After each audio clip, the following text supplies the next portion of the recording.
So I'm going to start off by adding my shredded carrot in a bowl. Using a fork, I'm going to mix in the carrots.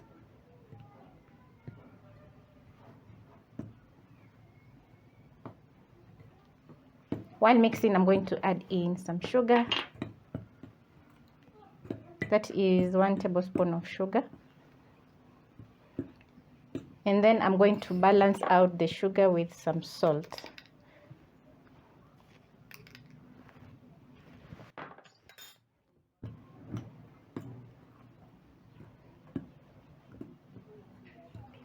Once everything is combined, I'm going to add in warm water.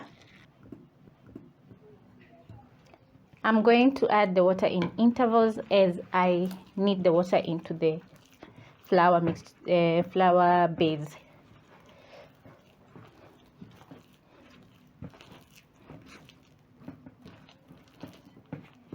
When making chapati dough, the dough should be soft but not too soft. So I'm going to add in some cooking oil and mix the oil into the dough. If you notice that the dough is too sticky, sprinkle in a little bit of flour as you need until it's not too sticky.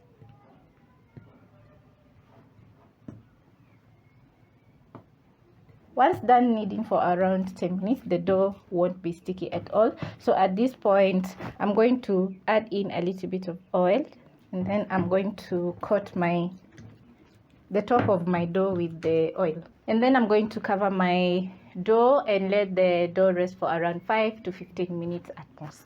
It's been 15 minutes, so what I'm going to do, I'm going to sprinkle a little bit of flour into my work surface, and then I'm going to transfer half of the dough to the countertop. I'm going to use my rolling pin and spread out the dough to a big rectangle. You can spot the carrots. This is going to be very delicious.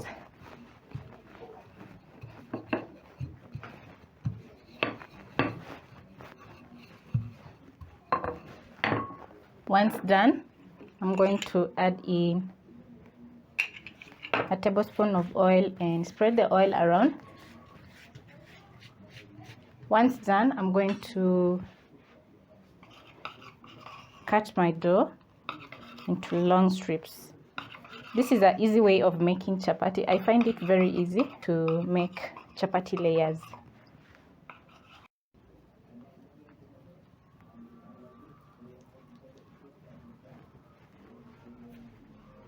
Once done, I'm going to roll my dough. This is how you make layers for chapati, and it's a very easy and fast way. Once I finish rolling out, I tuck the dough under and press. You can spot the layers at this point. So I'm going to finish off doing the rest, and then we're going to proceed to the next step.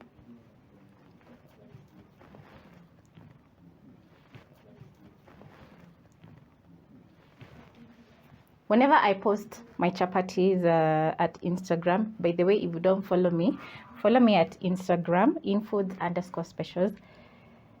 People always ask me for the recipe, so this is how I make my chapatis. Very easy, fast, and in a matter of minutes you'll be done making your chapatis.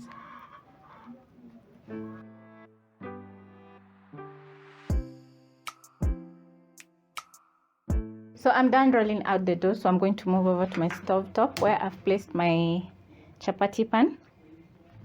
And then I'm going to start by rolling out my dough once more.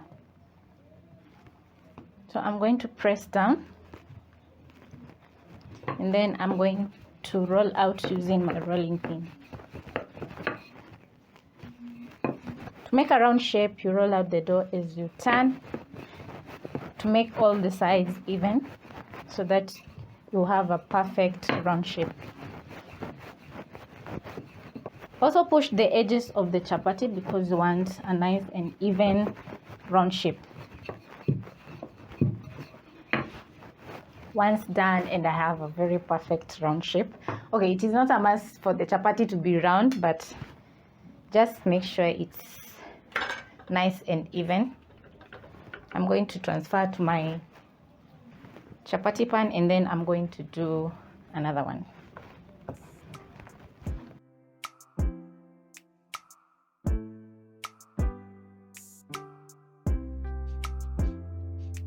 This is how I make my chapati. So once the first side is done, I'm going to flip and let the other side cook.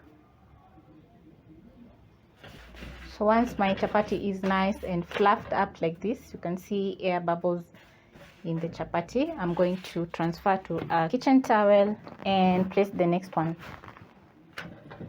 Then I'm going to do the rest.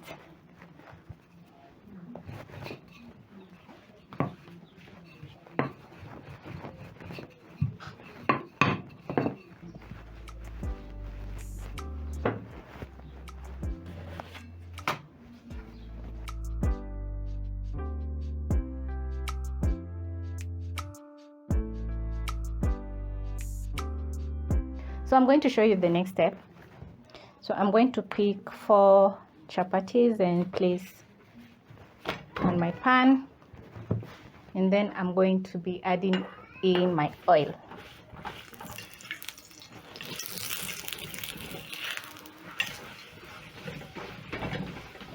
So this is how I make my chapatis. I make my chapatis in batches.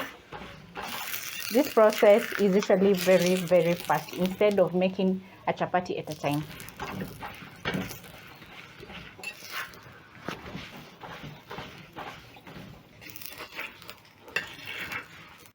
Flip, add some more oil, flip the one on top. This one is ready, so I'm going to transfer to a plate, and then I'm going to cover my chapatis which are ready with a kitchen towel.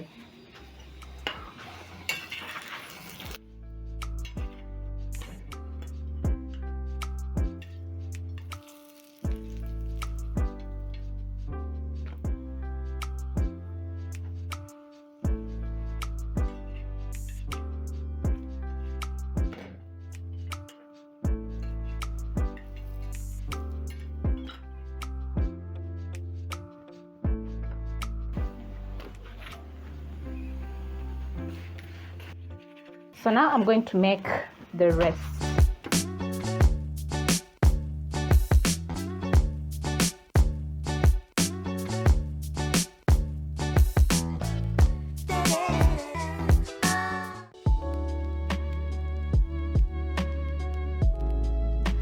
This is Nduma, and Nduma or arrowroots are a good source of starch, and they are tubers. So this is how my Nduma is looking. So I've peeled the skin, which is usually very rough, and chopped into large cubes. And as you can see, yeah, these are just average size cubes. I'm going to add in onions. Then I'm going to cook my onions until soft. That is about 1 to 2 minutes or 1 to 3 minutes. Once my onions are soft, I'm going to add in 3 cloves of garlic. Stir in and cook until fragrant. Once fragrant and there is a golden brown color, my garlic is ready. So I'm going to add in blended tomatoes,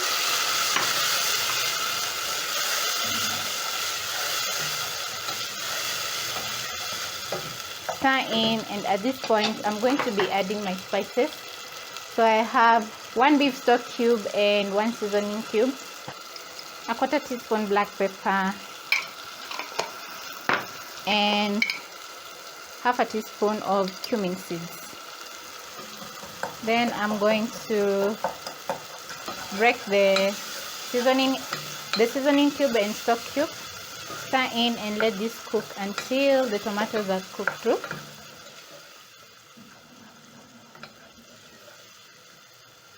So I'm going to add in my chopped carrots.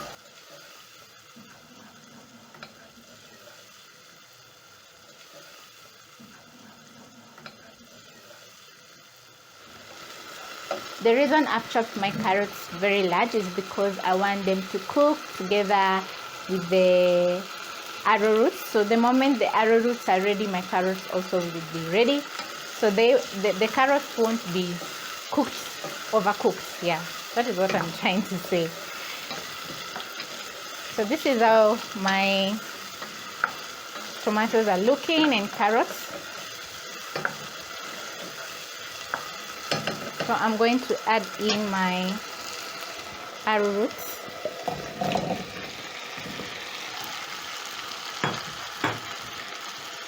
Stir in.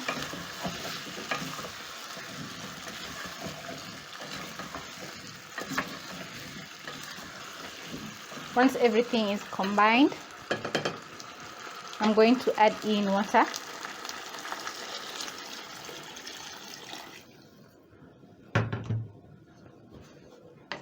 Stir in the water and cover and let this cook for around 2 minutes. When it comes to a boil, I'm going to check the seasoning.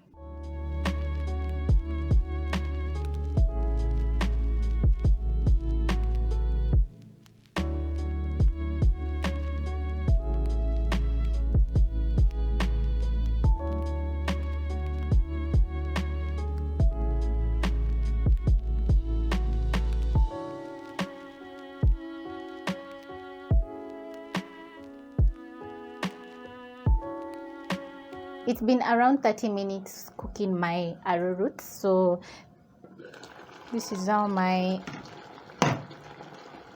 arrowroots are looking like, and they are almost ready. As you can see, the edges of the arrowroots are starting to break down.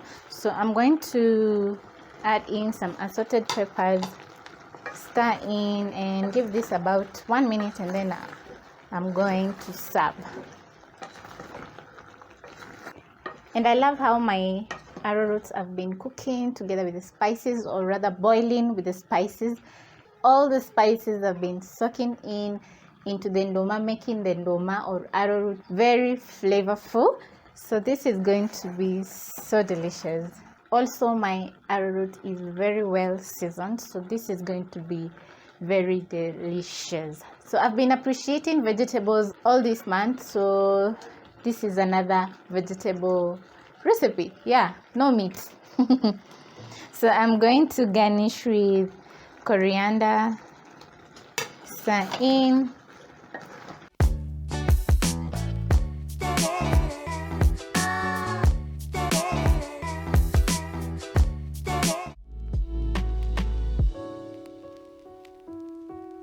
I've placed a very huge pan over here over medium heat. Added cooking oil, so the next thing is to add onions. This is 1 large onion. Onions and tomatoes are in season, so this is a very huge onion. I'm going to saute my onions until soft. Once my onion is ready, I'm going to be adding in my meat.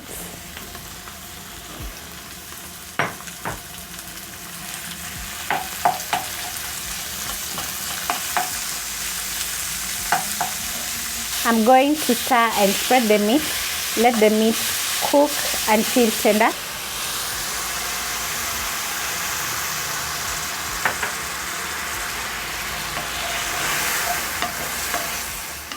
I'm going to stir and let my beef cook until tender. If your beef is tough, you can add a little bit of water and cook until tender. As my meat is cooking, I'm going to add 2 seasoning cubes.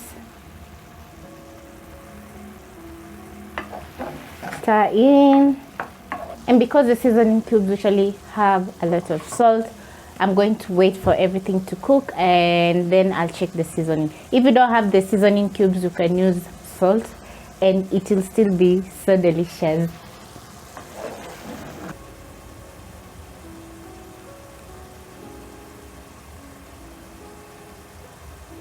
I've been boiling my meat for around 5 minutes. This is how it's looking, and it's very tender because I was using steak. So I'm going to add in 1 tomato, and then I'm going to cook until the tomato is all mushy.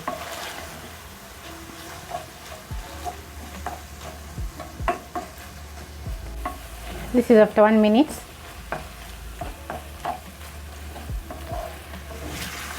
Once the tomatoes are ready, I'm going to be adding in my mboga.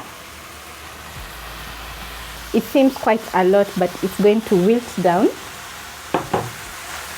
Immediately, I'm going to start stirring in the Sukumawiki with the beef.